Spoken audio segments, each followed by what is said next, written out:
I've just been standing in the field and I saw a badger. It's quite exciting to see a badger. Anyway, that's not the purpose of the video. The purpose of the video is simply to say that the Good Shepherd wants a hefted flock. The problem with a hefted flock is, of course, it doesn't have any fencing.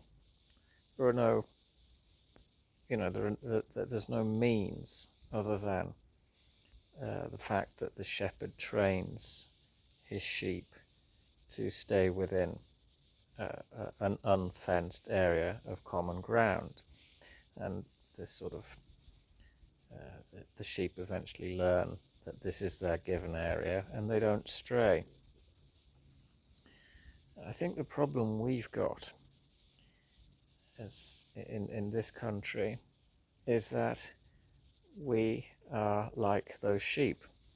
We're a hefted people, but we seem to be demonstrating the need of the requirement of a shepherd to come and cause us to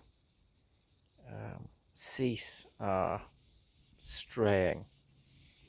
We are in danger of moving ancient boundaries, things which one could regard as landmarks in our culture, in our behavior, in our morals, in our nation's spirituality. And we are moving these boundary stones apace. We're straying. And we're straying of our own free will.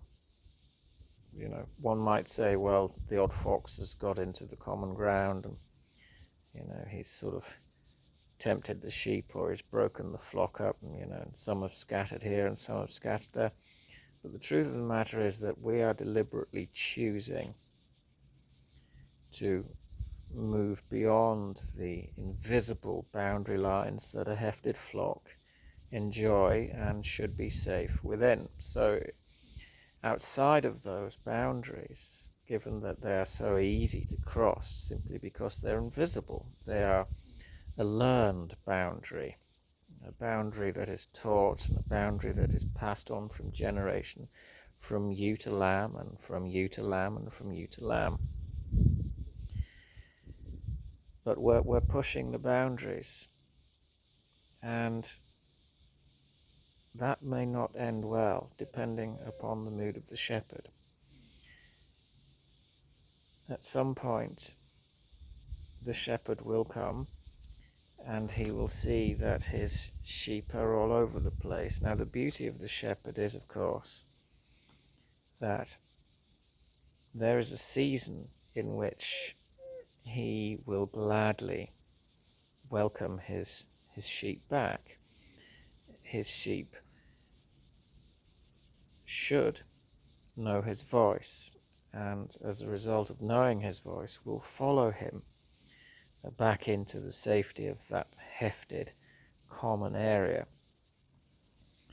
a place of freedom where we choose to live within a framework of freedom, within a sort of, yes, a framework that gives us a sense of freedom.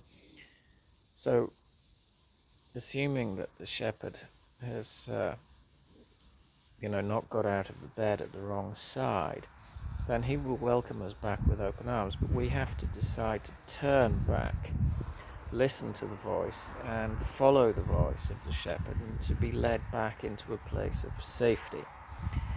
That safety is, of course, the place of his will, the place of his deciding. It is the land which he has set aside for us, whether that's a physical land, a spiritual land, an emotional land, whatever it is. We need to have him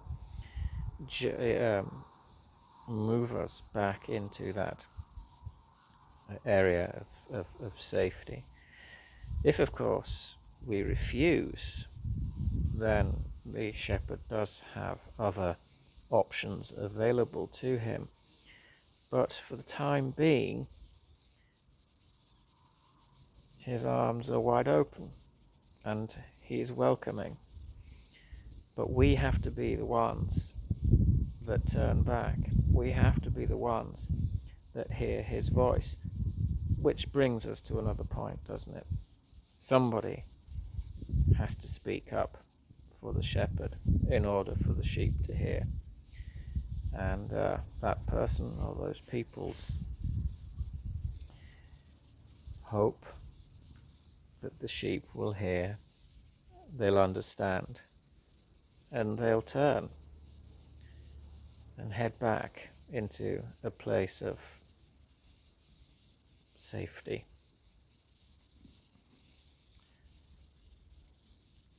I think that's probably a good place to stop.